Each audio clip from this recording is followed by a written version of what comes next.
Hey, welcome back, guys. I'm just trying to get everything ready because, all right, so state playoffs and boys and girls basketball started last night in earnest. We had 10 Kern County teams playing in the first round, all in Southern California, despite the fact that the Central section was offered up to play in the North and the South. All Kern County teams went south, and that's kind of how it really went for 7 of the teams. I mean, it was tough.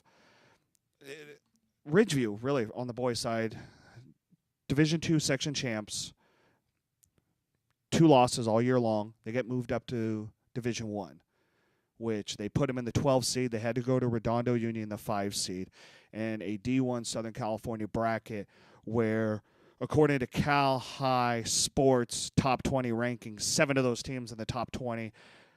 Highest seed was Damien at number 9 in the state, and then you had another 6 teams, including Ridgeview, that were what they consider on the bubble. So basically top 35 in the state that's 13 of the 16 teams in the D1 SoCal bracket. So you just look at it. I mean, it is a gauntlet the teams had to go to. So Ridgeview had to go down there. And Chris, let's run the video. I mean, it was really an intriguing game when a team has to go down 2.5 hours down to Redondo Union right on the beach and play a team that was in the southern section, Division I open, and Ridgeview goes down. The bus gets there late because of traffic, whatever it is that you want to say. So they come out, and I've never seen this Ridgeview team, and I've watched probably 20 to 25 games the last 3 years, and I've never seen Ridgeview come out this flat. I mean, it was a spectacle to watch at first, because if you watch as LJ Ziegler drives in, and then the ball just gets taken right out of his hands. And then this kid, number 0, Rise Williams, the senior, he's headed Loyola Marymount. I mean, that dude went 6 for 6 from beyond the arc. I mean, he was just it was otherworldly. And Redondo Union had a 31-6 lead after the first quarter. And I'm thinking to myself at that point, what did we come down here for? And then Ridgeview kind of showed that they are a second half team. It was still 52-32 at the half, and Redondo Union just rolling. I mean, Williams, 7 3-pointers, had a team high 32, but then things started to roll right for Ridgeview in the second half.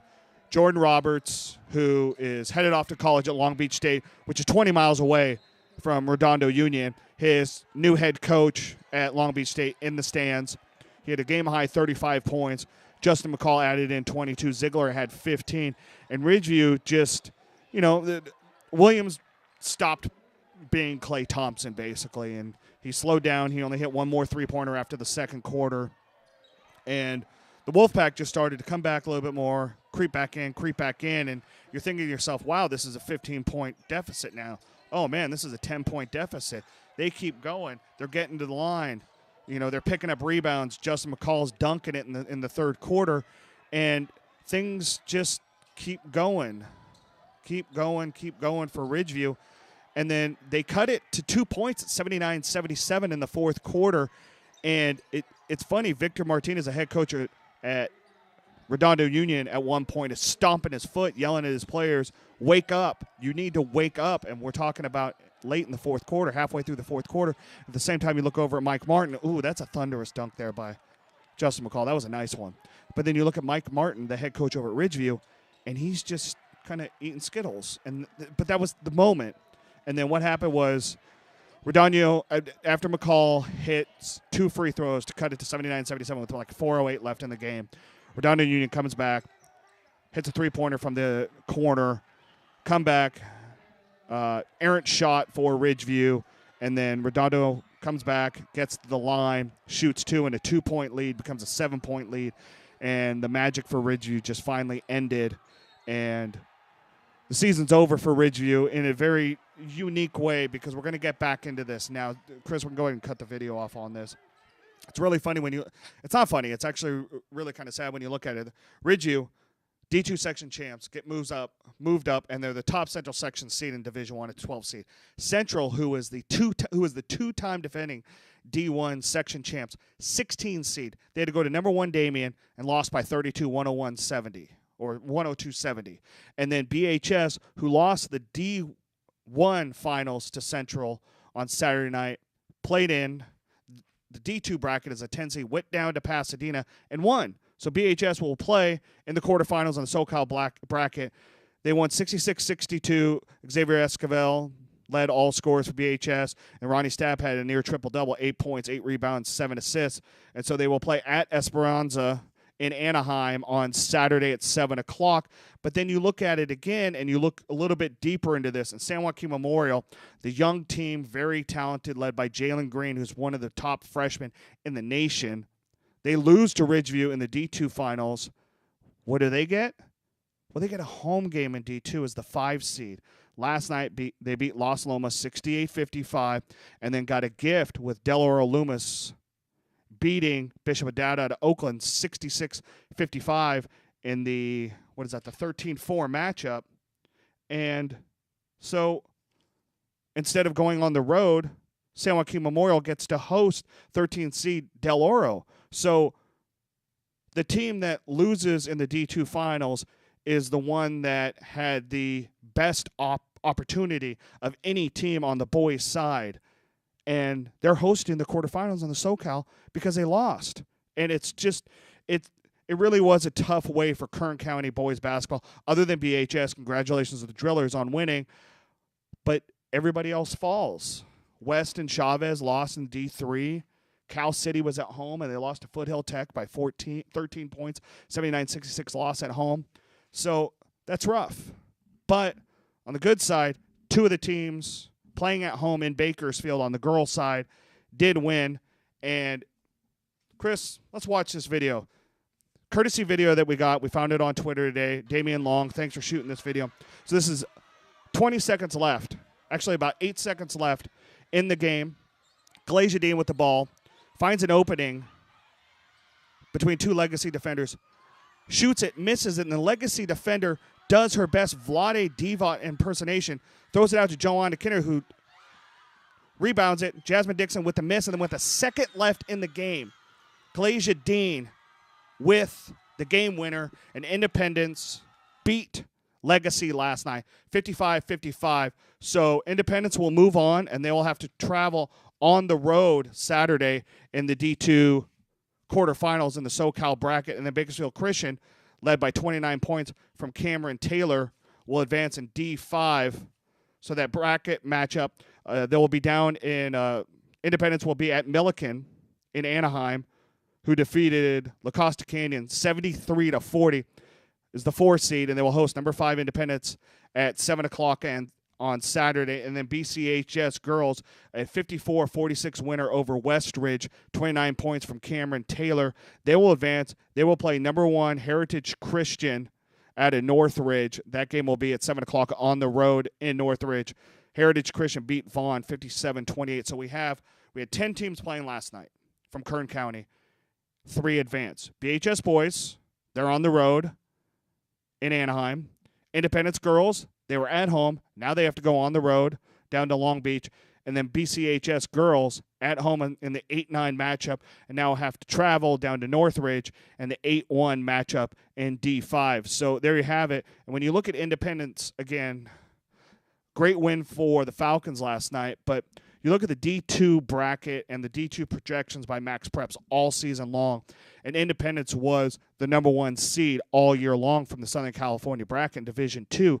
But when the brackets came out on Saturday, 4 teams, the top 4 teams in Division 2, all got moved down. Orange Christian, Mater Dei, Milliken, and then the 3 seed Chaminade, all Division 1 teams on the southern section, got pushed down into Division 4, all got the higher seeds over Independence. So the Falcons, instead of being a likely 1 or 2 seed and getting a couple home games in the SoCal playoffs, well, they have to travel now in the quarterfinals. So we got 3 teams all playing Saturday. We'll keep you up to date on that. A couple baseball and softball news and notes for you. Stockdale and baseball and softball both rolling right now. The baseball team 6-0. They won the American Division Championship in the Terrio Classic over Centennial on Saturday. Sean Mullen, tournament MVP, hitting MVP, and then Alejandro Murillo, the pitching MVP for the tournament. Mullen batting .500, has 2 home runs for Stockdale. Cole Sheedy, 11 RBIs for the Mustangs. And Murillo 2-0 with a 0.64 ERA. Liberty 6-1 now. Andrew Yoder, just a sophomore, batting .476, has a home run and 7 RBIs. And then East McMurray, the stud pitcher for the Patriots, 3-0, 0.41 ERA, is 26 strikeouts, 17 innings. Centennial 4-2 thus far. Division III could be wide open. Independence getting Kevin Larson back. He goes today at Wasco. We're going to go get some video of that. We'll show you how the big 6'9" righty going to Fresno State looks in his first true matchup really since basketball season ended for the Falcons. But Highland's undefeated, Division III at 6-0. West is at 5-2. Garza's 3-1. So Division III could be really interesting in baseball for Kern County baseball teams. Stockdale on the softball side, holy cow, that team is batting .417 to the first 8 games. They're undefeated, 8-0. 5 batters batting over .423. Cheyenne Hornbuckle batting .654 thus far, 17-26. And then her little sister, Sydney Hornbuckle, just a freshman, becoming an early ace for the Mustangs. She's 5-0 with a .77 ERA. Had not given up an earned run in her first 26 innings, but gave up 4 runs against Clovis East last week. So baseball and softball action for you there. Congratulations to Navante Demison of BHS, 2-time state champion, won the 145-pound state championship on Saturday at Rabobank Arena. We appreciate him coming on. Elijah Ozuna, the senior from Frontier, state runner-up at 132 pounds. Appreciate him. BG, appreciate you, buddy. Always and forever. Thanks a lot.